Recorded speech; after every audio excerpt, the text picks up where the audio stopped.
Baik, sebelumnya Assalamualaikum warahmatullahi wabarakatuh. Sebelumnya Bapak Bonda Seisa Putra MKom yang kami hormati selaku pengampu mata kuliah implementasi dan testing, kami dari kelompok 5 akan melakukan presentasi mengenai review materi teknik pengujian perangkat lunak. Di kelompok kami yaitu ada Anung Anandita Ahmadi, Gisela Angelin, Lucy Rahmawati, Widam Alexis, dan juga saya sendiri, Nanda Gustisya. Yang pertama yaitu adalah tentang latar belakang pengujian. Pengujian adalah elemen kritis dari jaminan kualitas program atau logik dan merupakan review puncak terhadap spesifikasi desain dan pembuatan program. Pengujian program atau logik menghabiskan upaya sekitar 30-40% dari total pengerjaan proyek.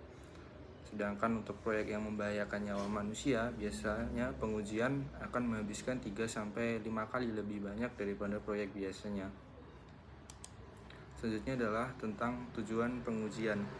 Tujuan pengujian menjelaskan program untuk menemukan error, dan test case yang bagus adalah menemukan kemungkinan terbesar untuk menemukan error yang tersembunyi.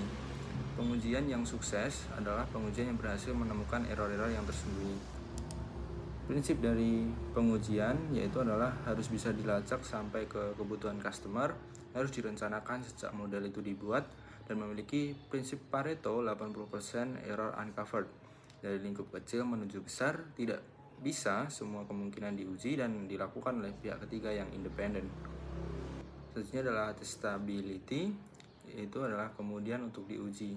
Beberapa karakteristiknya yaitu adalah operability, mudah digunakan, observability, mudah diamati, controllability, mudah dikendalikan, decomposability, mudah diuraikan, simplicity, yaitu dimulai dari lingkup kecil yang semakin mudah untuk diuji, stability, jarang berubah ataupun stabil, understandability, mudah dipahami.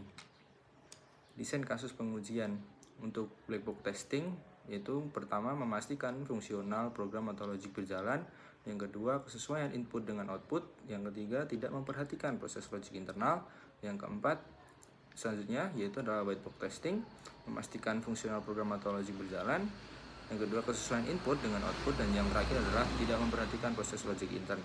Materi selanjutnya akan disampaikan oleh rekan saya.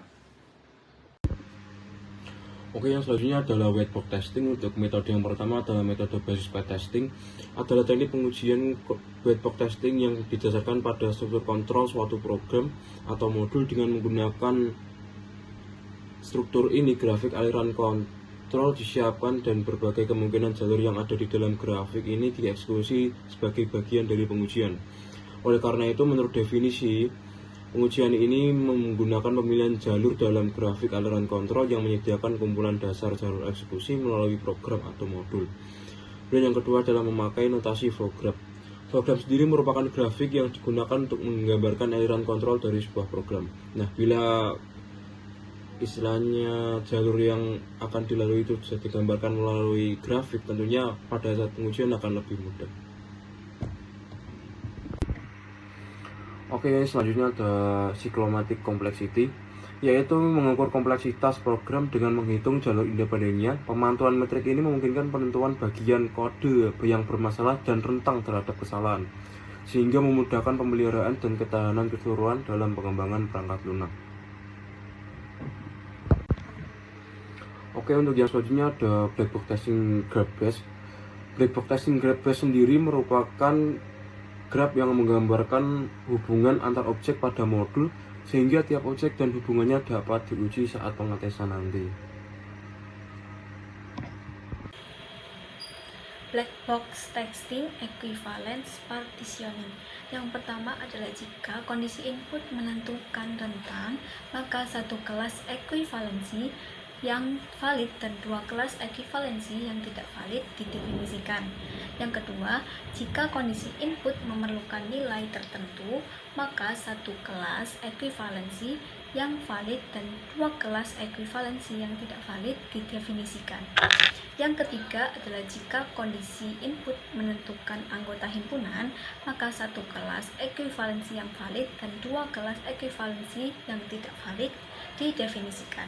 Yang keempat adalah jika kondisi input adalah boolean, maka satu kelas yang valid dan satu kelas yang tidak valid didefinisikan. Black box testing equivalence partitioning, contohnya input npm pada Siamik. Yang pertama jika kondisi dikosongi, yang kedua jika diisi dengan format yang salah, dan yang ketiga jika diisi dengan npm yang benar. Maka bagaimana hasilnya? Selanjutnya adalah black box testing, bagian analisa nilai batas. Yang pertama, menguji untuk input di sekitar batas atas maupun batas bawah sebuah range nilai yang valid. Yang kedua adalah menguji nilai maksimal dan minimal. Yang ketiga adalah menerapkan pada poin pertama dan poin kedua untuk output. Yang keempat adalah menguji batas struktur data yang dipakai, misalnya ukuran array. Selanjutnya adalah black box testing, bagian perbandingan. Yang pertama adalah spesifikasi kebutuhan yang sama dimungkinkan menghasilkan suatu aplikasi atau perangkat lunak yang berbeda. Yang kedua adalah skenario pengujian pada aplikasi yang demikian bisa digunakan untuk skenario pengujian aplikasi serupa yang lainnya. Selanjutnya adalah skenario pengujian khusus. Ada 4. Yang pertama adalah pengujian GUI, yang kedua adalah pengujian arsitektur client server, yang ketiga adalah pengujian dokumentasi dan fasilitas bantuan, dan yang keempat adalah pengujian sistem waktu nyata. Oke, untuk materi selanjutnya yaitu ada strategi pengujian perangkat lunak. Ada 3 misi. Yang pertama yaitu membahas langkah-langkah yang harus dikerjakan sebagai bagian dari pengujian. Yang kedua yaitu kapan dilaksanakan pengujian tersebut, berapa usaha yang dikeluarkan, waktu dan sumber daya apa yang digunakan. Yang ketiga adalah meliputi perencanaan, desain test case, pelaksanaan, koleksi data, dan evaluasi. Materi selanjutnya. Oke, materi selanjutnya adalah kaidah umum pengujian, di mana kaidah umum pengujian ini dimulai dari pengujian tingkat komponen menuju integrasi. Kemudian ada pengujian yang dilakukan oleh developer atau dan tim independen, dan ada testing dan debugging. Debugging pasti berkaitan dengan strategi testing apapun. Materi selanjutnya adalah strategi pengujian. Nah, di samping itu ada gambar dari strategi pengujian.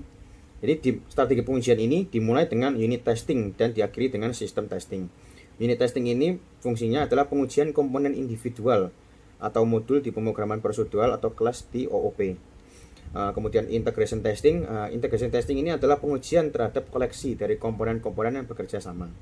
Yang ketiga adalah validation testing. Validation testing ini adalah pengujian aplikasi terhadap kebutuhan pengguna. Yang terakhir adalah system testing, pengujian aplikasi secara keseluruhan. Next. Oke, materi selanjutnya adalah langkah pengujian. Di samping kanan juga ada salah satu contoh gambarnya.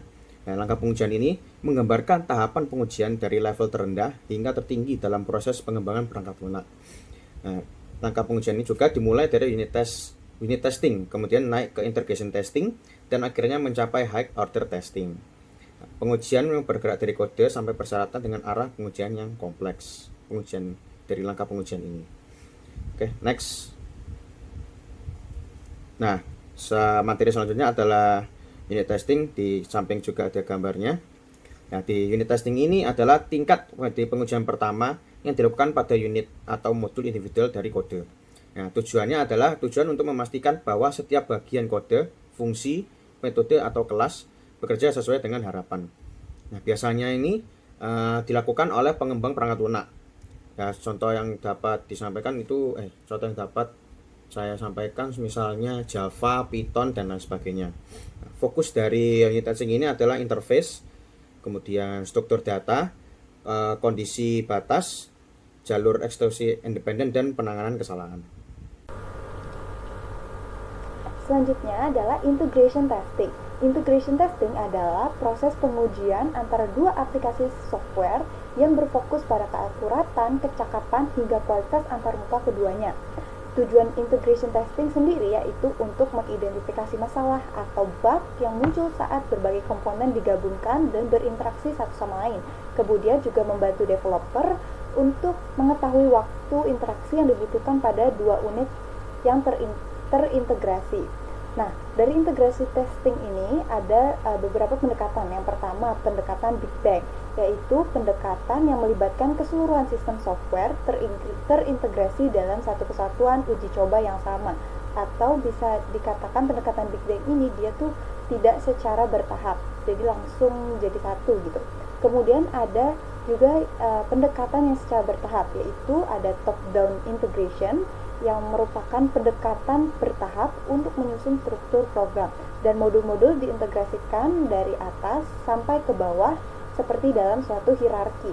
Kemudian yang kedua ada bottom up integration, yaitu merupakan pendekatan yang kebalikan dari top down integration tadi, yaitu di mana dimulai dari tingkatan terendah pada sistem software lalu bergerak naik ke atas ke komponen yang paling atas atau yang teratas.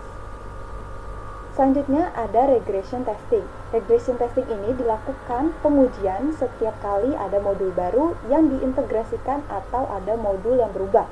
Regression testing dapat dilakukan secara manual dengan mengeksekusi kembali suatu subset dari keseluruhan test cases atau menggunakan alat bantu otomasi capture atau playback. Nah, capture atau playback ini fungsinya adalah untuk merekam test cases tersebut. Dan yang kedua ada smoke testing, merupakan tes daily atau tes harian yang dikhususkan untuk proyek jenis kritis waktu. Selanjutnya ada validation testing. Validation testing ini disebut sukses jika fungsi perangkat lunak dapat diterima oleh customer berdasarkan dokumen SKPL dan dapat dipertanggungjawabkan. Nah, dari validation testing ini ada dua jenis testing gitu. Yang pertama ada alpha test. Alpha test ini dilakukan di tempat developer atau pengembang oleh customer pada lingkungan yang terkendali. Sedangkan yang kedua ada beta test. Beta test ini dilakukan di tempat customer tanpa melibatkan developer pada lingkungan yang tak terkendali. Selanjutnya ada sistem testing. Sistem testing ini fungsinya adalah menguji sistem berbasis komputer secara menyeluruh, termasuk juga hubungannya dengan sistem yang lain seperti hardware, manusia, dan informasi. Nah, tipe-tipe sistem testing sendiri diantaranya adalah yang pertama ada recovery testing, yaitu jika sistem failure atau mengalami kegagalan. Yang kedua ada security testing, yaitu jika terjadi serangan pada sistem. Dan yang ketiga ada stress testing, yaitu yang berhubungan terhadap jumlah, frekuensi, dan volume pekerjaan. Dan yang terakhir ada performance testing, yaitu untuk mengukur pemakaian sumber daya di sistem. Oke, berikutnya ada debugging. Debugging yaitu proses menghilangkan atau memperbaiki error yang ditemukan pada saat testing yang sukses atau berhasil. Nah, kaidah dasar sebelum debug yaitu seperti apakah penyebab bug dihasilkan kembali oleh bagian program yang lain, apakah bug selanjutnya yang mungkin muncul jika bug diperbaiki, dan apa yang bisa dilakukan untuk mencegah bug terjadi untuk pertama kalinya.